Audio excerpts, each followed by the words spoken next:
Chapel and Windsor Castle are due to reopen today, giving people the opportunity to pay their respects to the Queen at her final resting place. They were closed during the period of mourning following Her Majesty's death earlier this month. Our royal correspondent Daniela Ralph has this report. After the death of the Queen, to allow for official mourning and funeral preparations, Windsor Castle, along with other royal residences, was closed to visitors.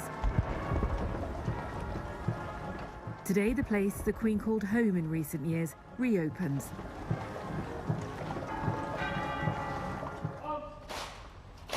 Visitors will again be allowed inside St George's Chapel within the castle precincts, now the Queen's final resting place. From inside St George's, they'll be able to see where the Queen is buried. Visitors can't enter, but can look into the King George VI Memorial Chapel, where she now rests with her husband, father and mother.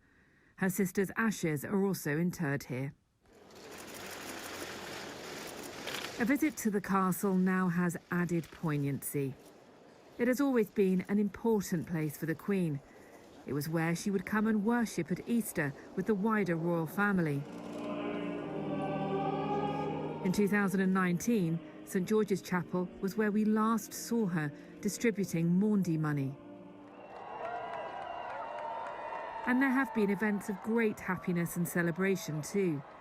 The biggest recently was the wedding of the Duke and Duchess of Sussex on a picture-perfect day in Windsor. And King Charles and the Queen Consort also had their marriage blessing at St George's. So many significant moments in the royal family's recent history have happened here. Now it is where people can come and pay their respects and remember the Queen's long reign at the place that became home. Daniela Ralph, BBC News.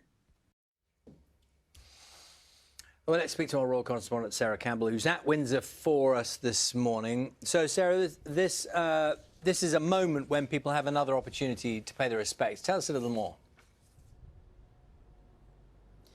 Yes, indeed. Well, of course, when you think of the millions of people that watched the funeral last Monday, the thousands of people that queued up for the lying in state at Westminster Hall and in Edinburgh, you can understand why I think the Royal Collection Trust, which runs Windsor Castle, are expecting more visitors to Windsor Castle, because people, when they queue up, will be able to get a ticket. It's timed entry. I have checked the website this morning. It's booked, fully booked until the early afternoon, but there are some spaces this afternoon.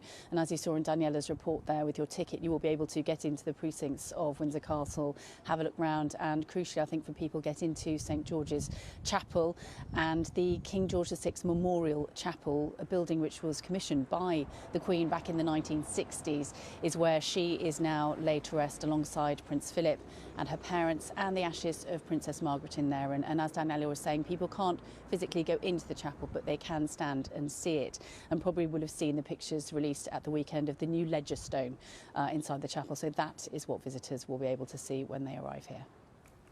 Yeah, and Sarah, there was that moment, of course, wasn't there? People thinking back will remember when it became very private for the royal family, didn't it?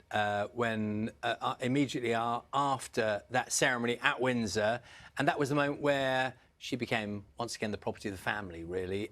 And now this feels like another nod to the public, so that people can be involved once again.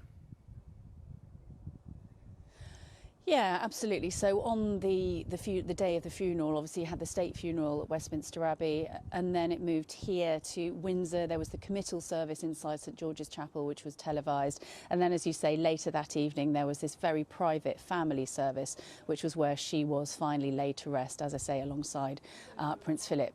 So that was, like you say, back to being a family moment. I should say that the new king, we now know that he obviously travelled to Balmoral after that service, and he spent the last week or so there. We saw pictures of him at the weekend. He has been carrying out his new duties, looking through those red boxes, and we will see him and the Queen Consort, Camilla, out and about on their first joint engagement since the funeral on Monday. He will be visiting Dunfermline, which has been given new city status in Scotland, and then he will travel to Edinburgh to attend a reception of between 200 and 300 representatives from the South Asian Trust to talk about their contribution to British society. society over the last years. So after a period of being out of the public eye, the King and the new Queen Consort will be back out and about next week. Sarah, for the moment, thank you very much.